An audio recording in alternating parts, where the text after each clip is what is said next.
Kali ini kita akan membahas mengenai telekomunikasi menurut Undang-Undang Nomor 36 Tahun 1999 tentang telekomunikasi.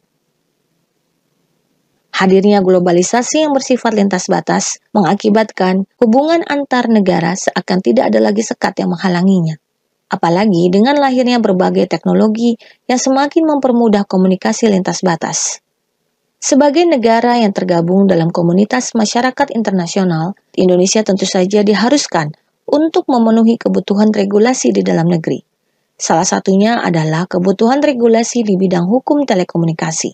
Hadirnya Undang-Undang Nomor 36 Tahun 1999 tentang telekomunikasi menjadi jawaban kepastian hukum aspek telekomunikasi tidak hanya bagi masyarakat, pemerintah, wakil rakyat, tetapi juga semua pihak yang terlibat di dalamnya. Sejarah pemanfaatan teknologi telekomunikasi di Indonesia telah dimulai sejak tahun 1885, di mana saluran telegraf untuk pertama kalinya dibuka oleh pemerintah Hindia Belanda. Adapun menurut sumber yang lain dijelaskan bahwa pemanfaatan telepon lokal pertama kali digunakan pada tahun 1882. Peran telekomunikasi sangat penting bagi kemerdekaan Indonesia, di mana media-media yang ada pada saat itu seperti telepon, telegraf, radio, dan pos sebagai media yang menyebarkan informasi mengenai kemerdekaan Indonesia pada saat itu.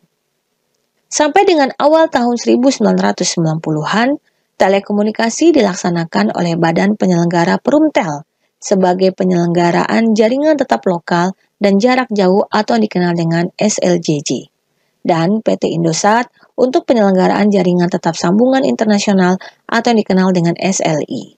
Untuk selanjutnya, dalam rangka melakukan percepatan pembangunan di bidang telekomunikasi, pemerintah mengambil kebijakan untuk memprivatisasi PT Telkom dan PT Indosat untuk melaksanakan kerjasama operasi atau dikenal dengan KSO.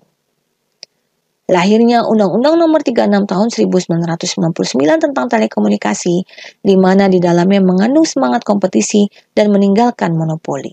Hal ini ditegaskan pada pasal 10 Undang-Undang tersebut, yang menyatakan bahwa dalam penyelenggaraan telekomunikasi, dilarang melakukan kegiatan yang dapat mengakibatkan terjadinya praktek monopoli dan persaingan usaha tidak sehat di antara penyelenggara telekomunikasi. Hadirnya undang-undang ini juga dalam rangka agar terjadi tertib dan keamanan bagi semua pengguna teknologi komunikasi. Selain itu, juga melindungi kepentingan dan keamanan negara. Menurut undang-undang ini, telekomunikasi dimaknai sebagai setiap pemancaran, pengiriman dan atau penerimaan dari setiap informasi dalam bentuk tanda-tanda, isyarat, tulisan, gambar, suara, dan bunyi melalui sistem kawat, optik, radio, atau sistem elektromagnetik lainnya.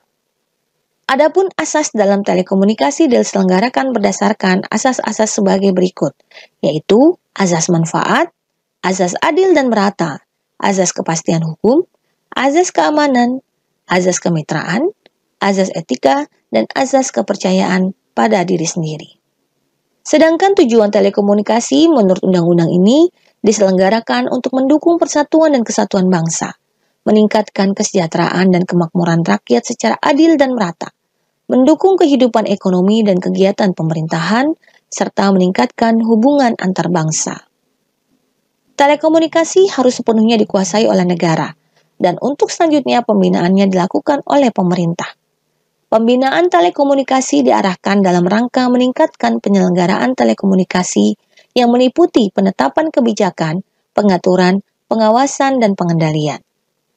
Dalam penetapan kebijakan, pengaturan, pengawasan, dan pengendalian di bidang telekomunikasi dilakukan secara menyeluruh dan terpadu dengan memperhatikan pemikiran dan pandangan yang berkembang dalam masyarakat serta perkembangan global. Sesuai dengan prinsip perdagangan global yang menitikberatkan pada asas perdagangan yang bebas dan tidak diskriminatif, maka Indonesia harus menyiapkan diri untuk menyesuaikan penyelenggaraan telekomunikasi. Dengan demikian, peran pemerintah harus menitikberatkan pada pembinaan yang meliputi penentuan kebijakan, pengaturan, pengawasan, dan pengendalian, di mana harus melibatkan peran serta masyarakat.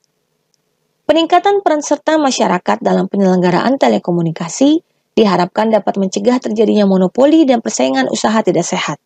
khususnya dalam penyelenggaraan pelayanan telekomunikasi yang dilaksanakan oleh sektor swasta. Masyarakat dapat dilibatkan sebagai pengawas independen pelaksanaan penyelenggaraan telekomunikasi yang berpihak pada kepentingan nasional. Kebutuhan akan layanan komunikasi akan terus berkembang. Tentu, harus beriringan dengan hadirnya fasilitas komunikasi yang semakin memanjakan penggunanya. Namun demikian, bagaimana dunia industri telekomunikasi telah memberikan servis terbaik untuk pelanggannya? Dan bagaimanakah peran negara dalam menjaga kepentingan nasional dari pemanfaatan telekomunikasi yang tidak pada tempatnya? Masih tingginya angka pemilikan asing dalam dunia industri telekomunikasi memungkinkan adanya aliran informasi yang dapat mengancam keamanan negara. Selain itu, pemain-pemain besar dalam industri telekomunikasi juga menjadi ancaman nyata bagi majunya para pengusaha lokal di bidang teknologi komunikasi. Oleh karena itu, pada masa yang akan datang, regulasi telekomunikasi hendaknya juga memperhatikan hal-hal sebagai berikut. Peningkatan perangkat hukum yang melindungi masyarakat sebagai pelanggan, perkembangan teknologi informasi dan komunikasi yang mendukung dan mendorong perekonomian masyarakat Indonesia dan mengurangi potensi buruk industri penyiaran di Indonesia.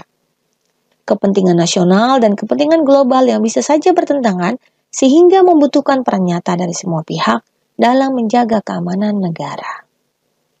Sekian dan terima kasih.